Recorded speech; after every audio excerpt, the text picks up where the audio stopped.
quite an important position arises when black meets a4 with b4 and white subsequently exchanges on e5. The situation which pertains then is that black has a considerable queenside space advantage, but also certain strategic weaknesses, in particular the c4 square. And some of the methods which are used by both sides in that situation were explored in this game between Caruana and Tomaszewski, which built on a lot of earlier practice in the anti-marshal. So the game started with a marshal move order, and a4, b4, and now d3, d6, knight b d2, knight a5, bishop a2, and c5. So these positions, of course, are intensely theoretical. Do c3, rook b8, d4, black played queen c7. Other moves have been tried here as well. But after takes, knight c4, we reach a position which is probably critical for black, in that the white knight on c4 is extremely well placed, and if black were, for instance, simply to exchange it, the weakness of the black queenside is chronic. The c4 square is an excellent base for the white pieces. The a6 pawn is limited and weak. For instance, it might be fixed by a5. If it were to advance to a5 itself, it would further weaken the light squares. So black needs to show some imagination in order to avoid falling into a positional bind here, and the form which that has taken to date is rook d8, queen e2, and now b3, which has been tested in a number of top-level games.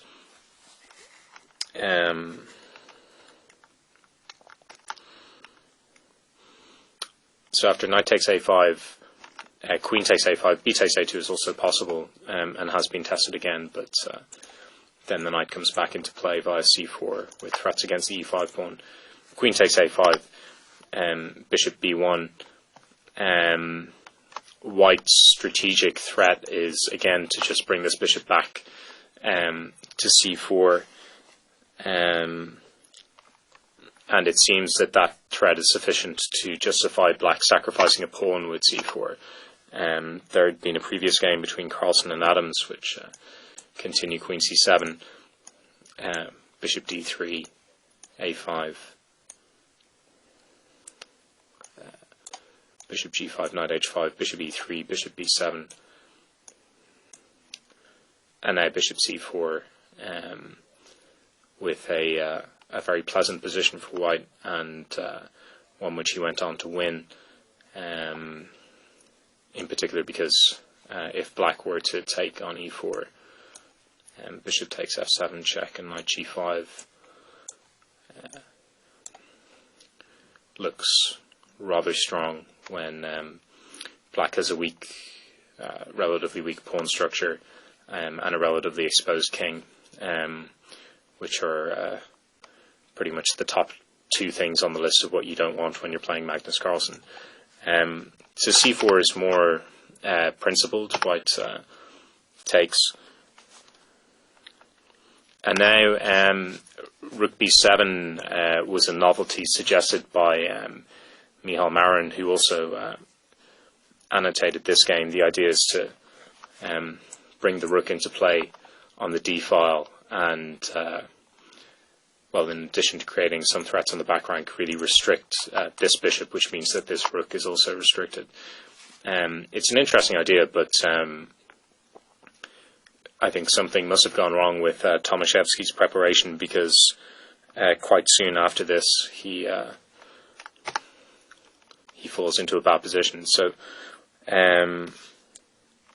white starts with queen e2, rook b d7, and now h3, just preparing some space for the king and controlling the g4 square.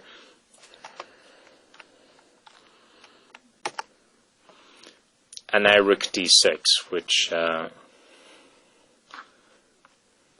well, I have to say I slightly struggle to understand the point of this move if, well, after bishop e3, after h6, rook d6 becomes a genuinely pointless move. As Marin notes, one way to try to make that move work is to play knight h5, so that this rook can then come over to g6 and attack the king side, which could be something which is explored in subsequent games. But in any event, after h6, knight d2, the black position doesn't make a huge amount of sense, and he remains a pawn down. And in fact, he's about to lose further material, because after bishop e6, knight c4, as Marin notes, this could be the move, perhaps, which black missed in his preparation, but after king f1, there's really no significant threat, and queen takes b3 is going to follow quite quickly. So instead of this, Tomaszewski played queen c7, but now just after takes a5 and c4, this pawn is going to advance, and once the queen, either the queen or the rook, abandon the d-file, then white's going to be able to untangle his pieces. So queen b4, bishop d3, bishop c5, rook d1. I mean, white is an exchange and a pawn up for nothing. And after queen c3, black resigned. So, yeah, a slightly odd example in that I think you quite rarely see someone's opening preparation go as badly wrong as that for the 2700 club. But a game which I think was born of several important strategic themes, in particular that in the position after d takes e5, black needs to be very attentive to his queenside weaknesses, and came up with this imaginative pawn sacrifice, which has been tested in a number of games with a certain amount of success. But in this particular game, he didn't find the correct follow-up.